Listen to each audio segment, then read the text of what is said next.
السلام علیکم ورحمۃ اللہ وبرکاتہ۔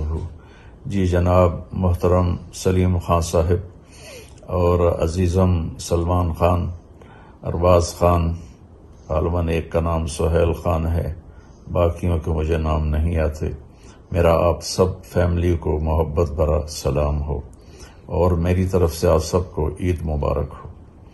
اور باقی سلیم بھائی، آپ بڑے خوش قسمت ہیں کہ آپ کو سلمان خان جیسا فرما بردار بیٹا ملا ہے۔ اتنی بڑی سیلیبریٹی ہو کر یہ آپ کا نوکر بن کے زندگی گزارتا ہے۔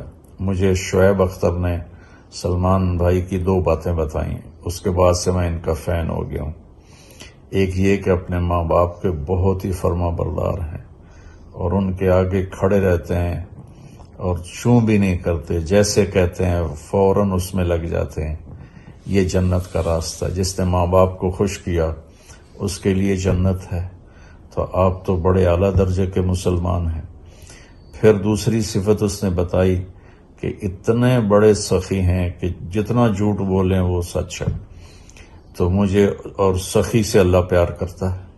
اللہ تعالیٰ کے نبی کا فرمان ہے کہ سخی سے اللہ محبت کرتا ہے، چاہے وہ عبادت میں کمزور ہی کیوں نہ ہو۔ تو چاہے آپ عید کی ایک نماز پڑھتے کہ جتنا جھوٹ بولیں وہ سچ ہے۔ تو مجھے اور سخی سے اللہ پیار کرتا ہے۔ اللہ تعالیٰ کے نبی کا فرمان ہے کہ سخی سے اللہ محبت کرتا ہے، چاہے وہ عبادت میں کمزور ہی کیوں نہ ہو۔ تو چاہے آپ عید کی ایک نماز پڑھتے ہیں، میں گواہی دیتا ہوں اللہ آپ سے پیار کرتا ہے کہ آپ سخی ہیں۔ اور بخیل آدمی سے اللہ کا کوئی پیار نہیں، چاہے وہ ساری رات تہجد پڑھے، سارا دن نفل پڑھے، روزے رکھے، اگر وہ کنجوس ہے اللہ اس سے پیار نہیں کرے گا، دوستی نہیں لگائے گا۔ اور جو سخی ہے اللہ اس سے پیار کرتا ہے۔ جب سامری جادوگر نے بچھڑا بنایا اور اس کی عبادت پہ لگا دیا موسیٰ علیہ السلام کی قوم کو، تو اللہ تعالیٰ نے حکم دیا کہ ان سب کو قتل کیا جائے۔ تو وہ کچھ لوگ تھے تھوڑے سے، تو ان کو قتل کیا گیا۔ جب سامری کو پکڑا گیا قتل کے لیے تو اللہ تعالیٰ نے جبریل کو بھیجا کہ موسیٰ اسے قتل نہ کرو، اپنی موت مرنے دو۔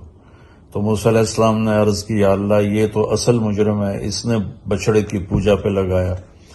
تو اللہ تعالیٰ نے کہا موسیٰ یہ سخی ہے اور سخی کو قتل کرنا مجھے اچھا نہیں لگتا، وہ اپنی موت مرا۔ تو آپ کی سخاوت اور آپ کی ماں باپ کی فرما برداری نے مجھے آپ کا فین بنا دیا ہے۔ اور ایک آپ کا میں نے کلپ دیکھا، نان مسلم بھائی سب کے لیے میرے دل سے دعا ہے جو اس بیماری میں مبتلا ہیں، اللہ ان کو زندگی کے ساتھ واپس لائے۔ میں بھی اس کا شکار ہوا اور بہت ہی سیریس ہو گیا تھا، اللہ نے زندگی لکھی تھی تو اللہ نے بچا لیا۔ تو واقعی یہ بہت تکلیف دہ چیز ہے۔ باقی ہمیں جو SOPs ہیں اس کا بھی خیال کرنا چاہیے۔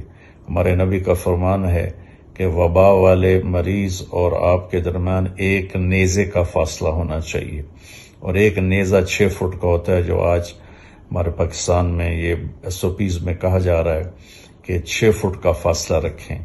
تو ظاہری احتیاط کی جائے اور اللہ کے سامنے فریاد کی جائے۔ میری ساری ہمدردیاں، محبت، دعا آپ کے لیے ہے۔ والسلام۔